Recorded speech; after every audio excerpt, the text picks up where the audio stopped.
հայրենիքը։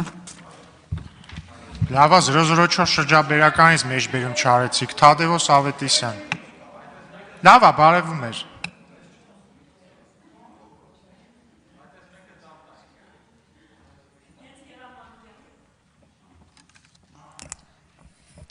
Սիրելի հայրենակիցներ, 2021-26 թվականների կառավարության ծրագրի 2024 թվականի կատարողականի զեկույցը ներկայացնող պատասխանատուները համեմատությունները տարան 2018 թվականի հետ։ Նորից ընտրողաբար եւ իրավիճակը խեղաթյուրող, բնականաբար ոչ ամբողջական։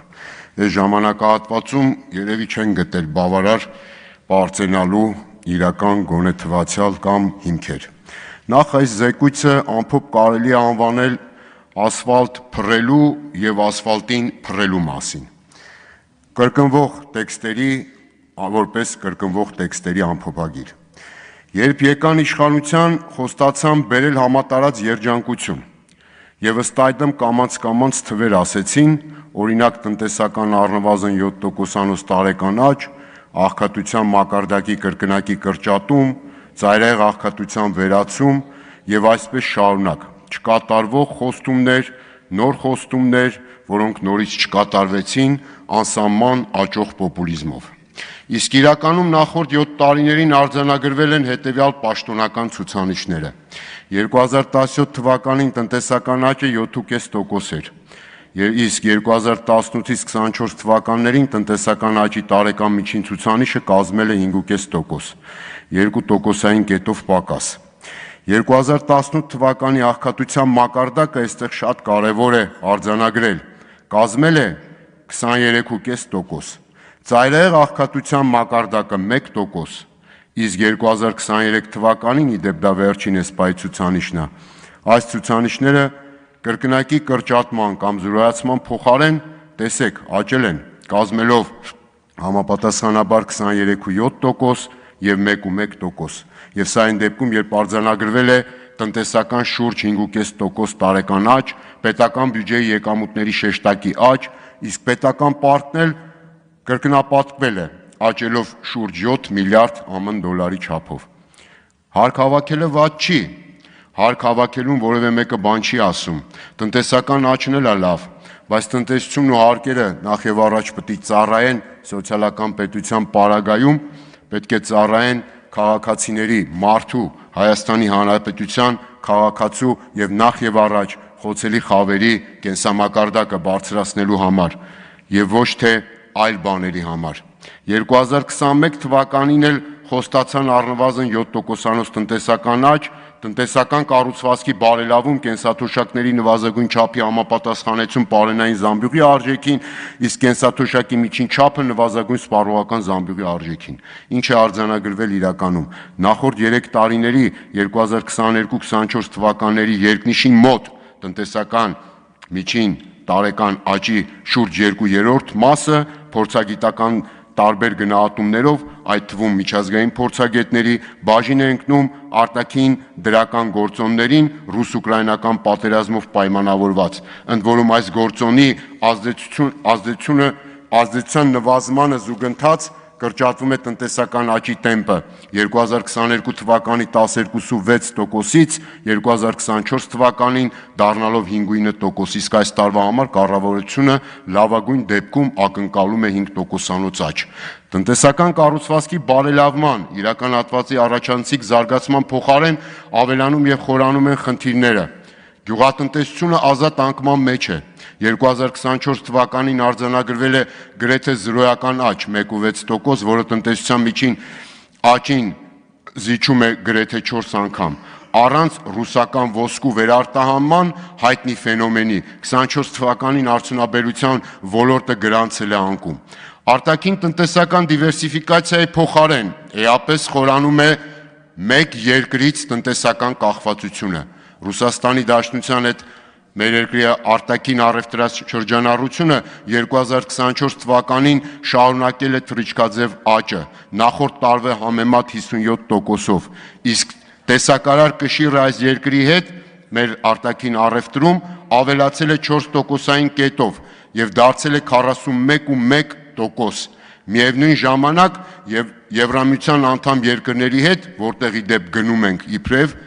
արտաքին առևտրաշրջանառությունը 24 թվին նվազել է շուրջ 12%-ով, իսկ տեսակարար կշիռն էլ նվազել է 4.7%-ային կետով,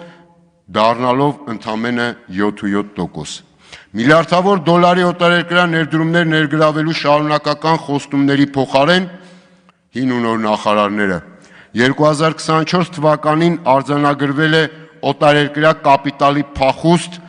տնտեսության իրական հատվածից։ Սա արձանագրում է պաշտոնական վիճակագրությունը, մասնավորապես ընդհանուր օտարերկրյա ներդրումների զուտ ներհոսքը 24 թվականին եղել է բացասական եւ քիչ չի այդ բացասական մեծությունը՝ մինուս շուրջ 291 միլիոն ԱՄՆ դոլար, իսկ օտարերկրյա ուղղակի ներդրումների զուտ ներհոսքը մինուս 115 միլիոն ԱՄՆ դոլար։ Շուրջ 3 տարի նվազագույն եւ բազային կենսաթոշակի անապահովության նպաստների չափերը չեն ավելացել, հետեւաբար առաջին հանրայնության ապրանքների գնաճով պայմանավորված սոցիալական այս խմբերի քաղաքացիների իրական եկամուտները կրճատվում են։ Կենսաթոշակի նվազագույն չափը կազմում է 36,000 դրամ, որը 14%-ով պակաս է պարենային զամբյուղի արժեքից, որովհետև առողջապահության նախարարության տված մեթոդաբանությամբ հաշվարկված այդ զամբյուղը 24 թվի 4 եռամսյակում արժեքը կազմել է 42,000 դրամ։ Անապահովության նպաստի չափը ավելի քան 2 անգամ պակաս է նվազագույն սպառողական զամբյուղի արժեքից, մեկ շնչի հաշվով, որովհետև նվազագույն սպառողական զամբյուղի արժեքը 2024-ի ավարտին կազմել է 75,811 դրամ, իսկ կենսաթոշակի միջին չափը նվազագույն սպառողական զամբյուղի արժեքից պակաս է ավելի քան 40%-ով, այսինքն նվազագույն կենսաթոշակ անապահովության նպաստ ստացողները ծայրահեղ աղքատ են, միջին կենսաթոշակ ստացողները աղքատ։ Հիմա ինչ ուզում եք ասեք, որ ձեր խոստումը կատարելու համար հաջորդ տարի 40-50%-ով թոշակ եք բարձրացնելու։ Չէ, իհարկե։ Ավելին, աղքատության մակարդակի չնչին 1%-ային կետով նվազման պարագայում հակասոցիալական քաղաքականության հետևանքով, որով ոչ թե իբրև թե հենց պարծենում եք, անապահովության նպաստ ստացող ընտանիքների թիվը կրճատվել է շեշտակի։ Միայն 24 թվականին այս ընտանիքների թիվը կրճատվել է 7271-ով կամ շուրջ 11%-ով, որոնց հիմնական մասը իրականում աղքատ են, բայց ինչ-որ ձևականությունների և հակասոցիալական մոտեցումների հետևանքով այդ մարդիկ կորցրել են նույնիսկ ընտանեկան նպաստը։ Փաստորեն նվազում է նաև սոցիալական աջակցության հասցեականությունը այսպիսով։